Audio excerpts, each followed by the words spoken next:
Hello, I'm Johnny Depp.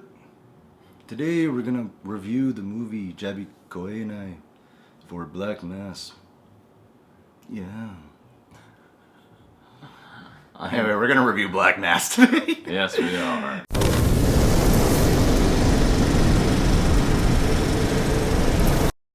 Yeah, so there's a lot of things I like about this movie. There's a lot of things I don't really like about this movie. We actually took the time to check out what Schmoes had to say, what Chris Stuckman had to say, and what Jeremy Jahns had to say. For the most part, I agree with them. I don't fully agree. How do you feel? I agree with pretty much most of what was being said. I think that I'm definitely in the camp of, wow, that was a great performance by Johnny Depp. The movie, in my opinion, felt like it forgot who its main character was for most of the time. Most of the film was John Connolly going, no, Bulger's giving us intel.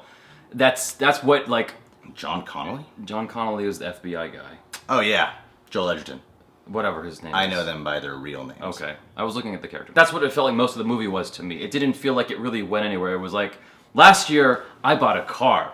And in February, I bought some Blu-rays. Then in June, I made a computer. On Tuesday, I worked.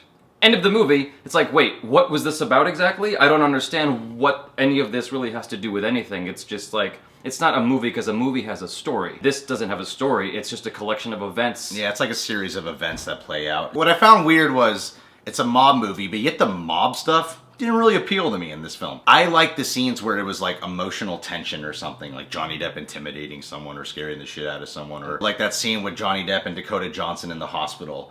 Like, that was a great moment they had when they're talking about their kid. Mm-hmm. But then it just does this time lapse all of a sudden, and I didn't like how they do that. Like, it would get this part of the movie where you're like, okay, I see where this story's going, and then it cuts to 10 years later. Now we're watching a different series of events happening with Whitey Bulger and whatever. All those things you're talking about where a murder is about to take place in the film is undermined by the music. That's one thing that I didn't see other people complaining about, was the music. I felt like the music got in the way. It hinted too much at what was about to happen, whereas in something like Goodfellas, it just happens, and it catches you so off guard, which kind of happened once in the movie, but the rest of the time it's like music building up to a crescendo, and then a murder. And I'm like, come on, you're giving it away. Because Johnny Depp does make this movie. It's really special to me because Johnny Depp is one of my favorite actors, and he has so let me down over the past few years.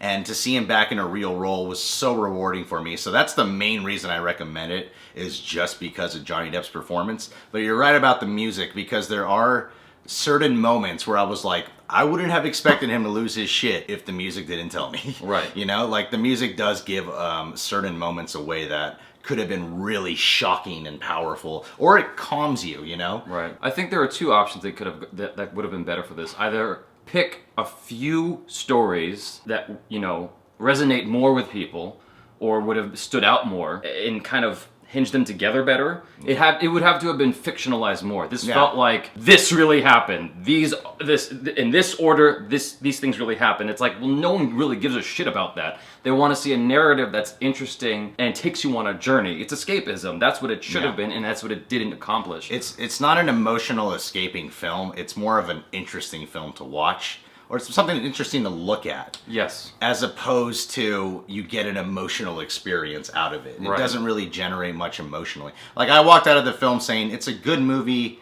definitely not great though. It looks like it would be a great film. Like, you walk out like, everything was good, it looked good, Johnny Depp was good, the camera angles were good, and everything was good about it. And Joel Edgerton's really good in it too. Mm-hmm. I even like Benedict Cumberbatch a lot. At first I was distracted by his Boston accent. Yeah, me too, the whole time. Every time he was on screen, I'm like, I don't know. It's a little bit hard to get past the British accent, but I still thought he did a really good job overall. Dakota Johnson's barely in it. I thought she did a good job. I thought Johnny Depp was barely in it.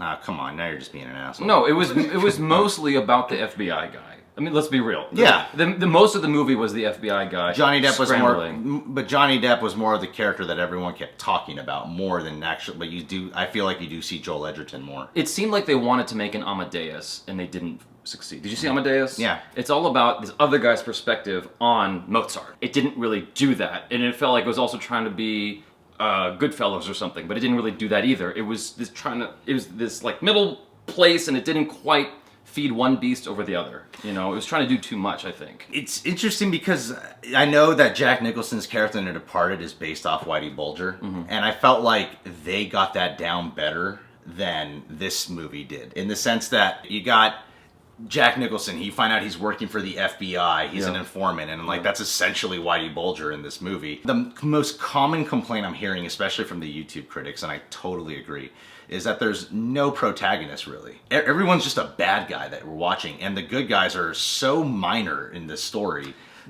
I don't agree with that. I think that if a movie, take for instance that Jake Gyllenhaal movie, where he's trying to get into the news organization. Yeah. Nightcrawler.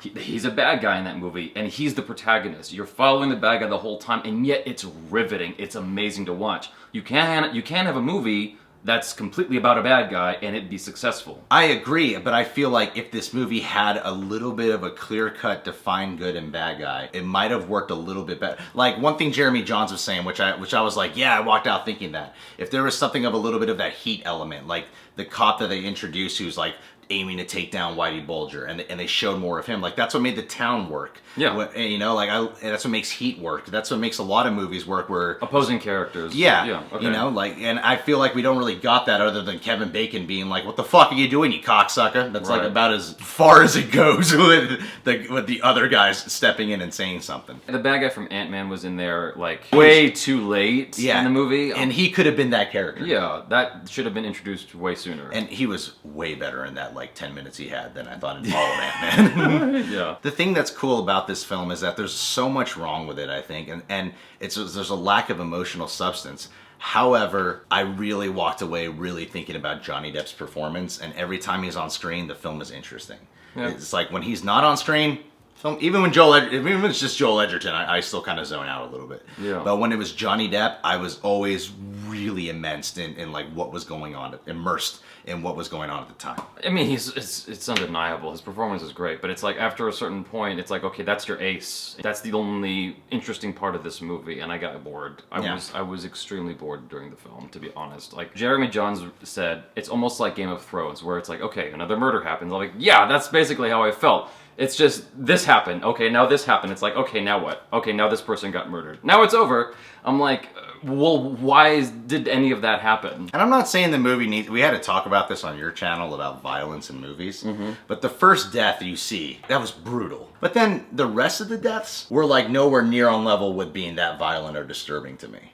And I feel like you should, like, it's a good way to establish how violent this character is up front. But I'm like, I feel like you should have at least escalated the violence a little bit more, if you were going to have shocking moments like that. Because when you see us, especially when we're talking about this, where you're becoming numb to the violent scenes, when the violent scenes are progressively not getting more violent or even going less violent, and the context doesn't really feel that strong because of the it's just the context. It's just the context. The context doesn't feel that strong, you know?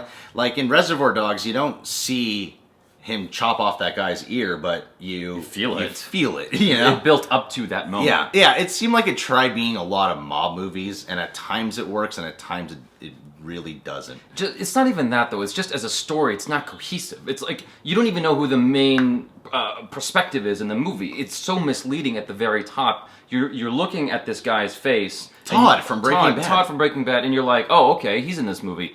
Not. She's like in the film for like 10 minutes, but he's kind of there in the background. I'm like, well, what the hell? Why was that the introduction of the movie? It was kind of like a dramatization that you'd see in a documentary. I know, but it was completely misleading. I'm not saying that works. They should have shown the different perspectives that they were going to show throughout the movie, as opposed to just him. It was almost like the opening of Hurt Locker. There was no solid perspective on who the movie's story was being told from, if that makes any kind of sense. Yeah, I mean, the movie is just essentially about what happened with Whitey Bulger that caused him to be a fugitive.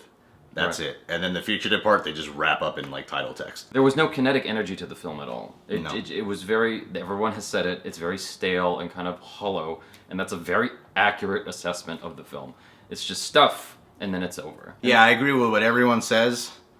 I just really love Johnny Depp's performance. That's the only reason I'm recommending this movie. But I'm going to recommend it because of Johnny Depp's performance. But the question is, like, what could they have done differently? I think the other thing I was going to say earlier was that it could have been, like Narcos, a Netflix series of some kind that allows you to get in depth with each of these little events that happened over the course of his life.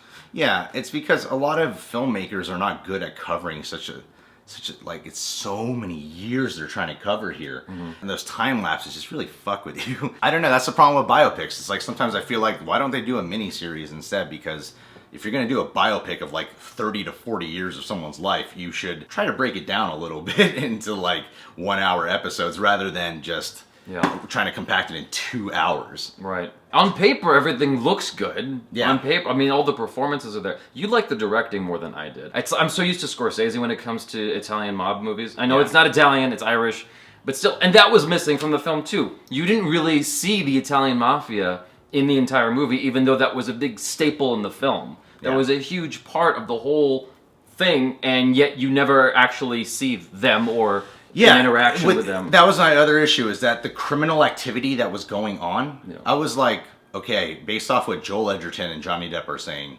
they're going places. Not exactly sure what they're doing. It's telling, not showing. But they're saying they're getting further in life, but I have no clue exactly what they're doing to get there. Right. I wish they took Johnny Depp to different places emotionally as opposed to just this. It was kind of a one note. Yeah, it's a one note villain. I mean, it's great, but it's just this. He's in one note, and then like the last half hour, he gets darker. That's pretty much it. Just one guy, and then they're like, this horrible thing happened to him. He was never the same, and I'm like, seems like exactly who he was before. I don't really get it. But anyway, guys, rating time. I should really come up with a rating system. I give it 2.5 nipple chills. 2.5 Ryan nip chills.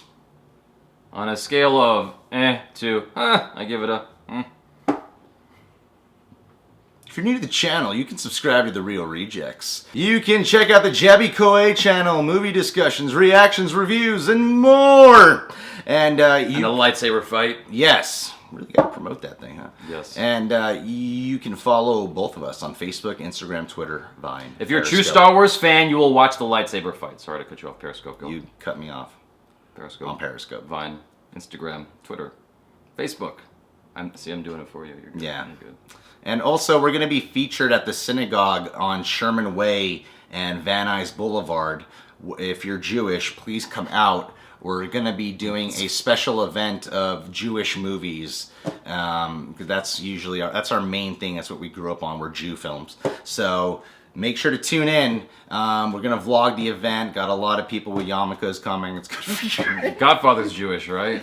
No, Goodfellas. I'm sorry. Those are Jewish movies. I'm sorry. Right? If you're a Jewish subscriber, let me know.